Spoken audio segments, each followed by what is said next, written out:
Welcome back, everybody, to High and Tight here on the Sports Wars YouTube channel, a part of geeksandgamers.com. I'm your host, Brandon Andreessen, and before we begin, if you like what we have to offer and you like the content we're providing you, do us all a favor and click down on that subscribe button so you can get the latest in all Sports Wars has to offer here on YouTube. First things first, you feel the heat? Whew, the stove's getting hot, baby. I made the mistake of thinking it was cooling, and until viewer Thomas Gilkey decided he was going to throw me straight into the fire last night, letting me know that Zach Britton is the next man to successfully be traded off the sinking ship that is the Baltimore Orioles and gets to don the pinstripes and become a New York Yankee, as the Yankees sent over 3 minor leaguers in the deal for the reliever. For 3 years, Britton was one of the best relief pitchers in baseball. But over the past 2 years, he's been battling injuries. If he's right, he's great. And you add Zach Britton to a bullpen that already includes Dylan Betances, Aroldis Chapman, and David Robertson. Good Google and Moogle. There's nobody going to get hits off that bullpen. All the starting rotation has to do is get through 5, and it is over. What we're seeing right now is a continued trend in Major League Baseball of teams realizing the emphasis necessary on having an over-the-top good relief staff due to pitch counts and advanced statistics on starting pitchers, which are giving batters more opportunities later in games to get a better read on pitchers and get a better feel for what's being thrown. Pitchers aren't, going as deep as they used to, and the smart teams in baseball are building these unhittable bullpens. And we've already seen 2 examples this year in Cleveland and New York shoring up their bullpens to make sure that they are ready for a deep run in October. In return, the Orioles received 3 prospects in Dylan Tate, Cody Carroll, and Josh Rogers. Tate is the big get here. He's rated by Baseball America as the 6th best prospect in a very deep Yankee system. He potentially has 3+ pitches, but has struggled with control over his minor league career. If he can get himself into the strike zone consistently, Tate has number 2 starter upside for the Orioles. Carroll doesn't have the same upside as Tate, but he can help a bullpen right now if need be. He strikes out about 12 batters per 9 innings, and he's got a 33% ground ball rate in the minor leagues right now. He's the type of player the Orioles could have make the team out of spring training next year, have him pitch well, and turn around and trade him for more prospects to improve their team down the road. Rogers is probably at best a 4A guy, someone who bounces between the minors and the majors. But he could also be a guy that the Orioles give a look on the major league side of things this season. Overall, personal opinion, I like what the Orioles got for Zach Britton more than I like what they got for Manny Machado. Just me, though. Good on them to get a high upside pitcher like Dylan Tate, who potentially was roadblocked by a number of starters ahead of him in the Yankee system. If he can step in and be a number 2, that's something that doesn't grow on trees every day, and Lord knows the Orioles don't know how to develop them. So that could be a big deal for them. Next, let's give a shout-out to Cardinals pitcher Daniel Ponce de Leon for throwing 7 no-hit innings in his major league debut. He made his debut just a year after taking a line drive off his head and needing brain surgery. Ponce de Leon was pulled after 7 no-hit innings because his pitch count had risen to 116 pitches, and the Cardinals were trying to get a spark on offense in a 1-run game. It didn't work, as the next inning, hard-throwing rookie reliever Jordan Hicks would give up a hit before the Reds would make a comeback and win in the 9th inning. Daniel is the 6th pitcher since 1965 to take a no-hitter into at least the 7th inning of his major league debut. The most impressive of these, at least for a baseball nerd such as myself, is Billy Rohr, who on opening day in 1967 for the Boston Red Sox was literally 1 strike away from throwing a no-hitter against the Yankees before Elston Howard had a soft single up the middle against him. In his very next start, Rohr would also win against the Yankees. He would go on to win exactly 1 more game in his entire major league career as a relief pitcher for the Cleveland Indians. All right, let's move on. Power rankings.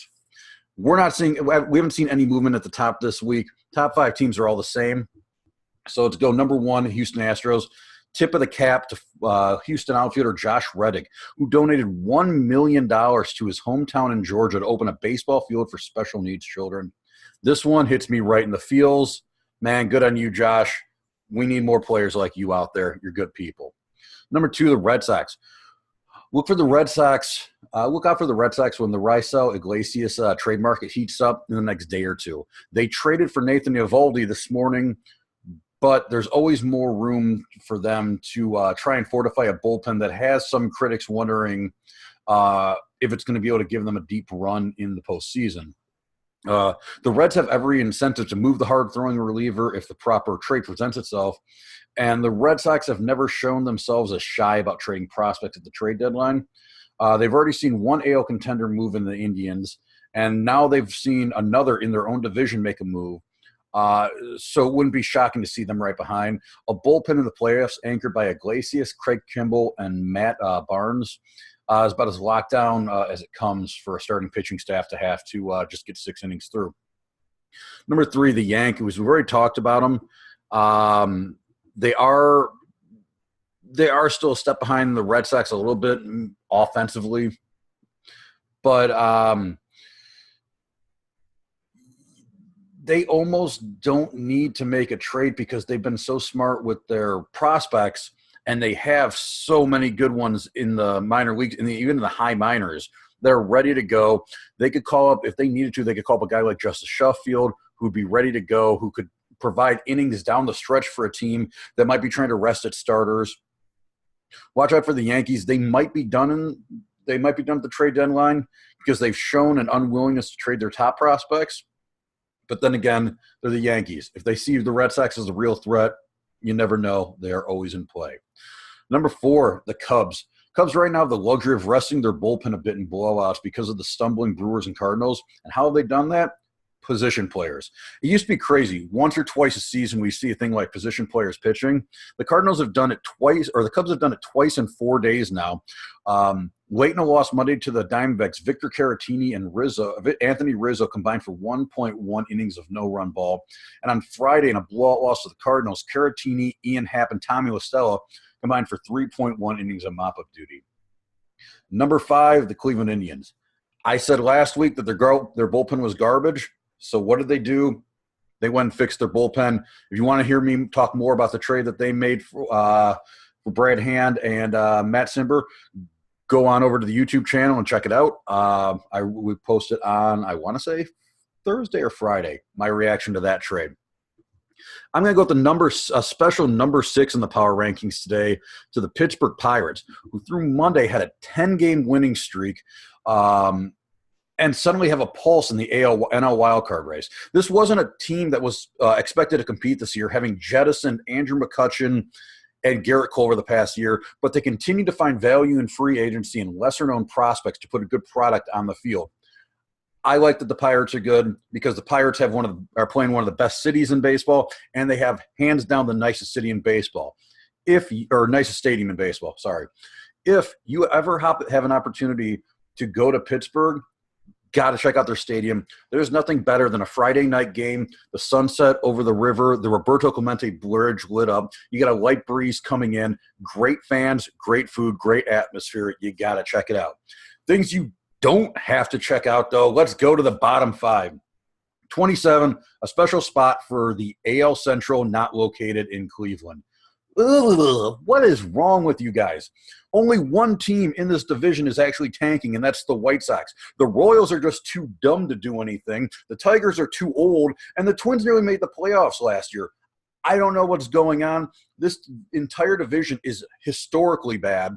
The Indians might have sailed up the division by the end of this sentence. For all any of us know,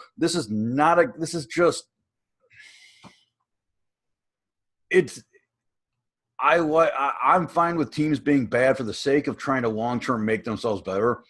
But when you're trying to be good and you're bad, that's just a special type of unwatchable. I am definitely looking in your direction, everyone in the AL Central, not named the Cleveland Indians.